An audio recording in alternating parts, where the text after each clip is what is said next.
I believe, as somebody who has fought in combat and spent 25 years in the military, I believe that war is humanity's greatest failure. Unfortunately, we live in a world where it sometimes is necessary. And I think when we look at things from, again, the orbital perspective, when we zoom out and look at the big picture of things, not just from a spatial sense, but from a temporal sense too, and look at the long-term vision, what we see is that most conflicts are two-dimensional, right? There's an us and a them. They occur on our two-dimensional plane here.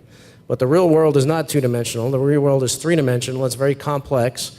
And what the orbital perspective professes is that, you know, if you dehumanize one side, you dehumanize everybody. If you don't respect the humanity and the rights of some people, then you don't respect the rights of anybody. And so I think one of our greatest failures is not realizing that we live in a three-dimensional world, that we need to start living in the real world. And the issues of conflict and war stem from the other problems too. And I think you can't just, the answer to every problem is not a bomb. The answer in a lot of times is a long-term process of development, of poverty alleviation, of healthcare, of taking away the symptoms, or taking away the underlying causes that cause the symptoms that create violence, I think, and looking at things from a big picture, a lot of these things become clear.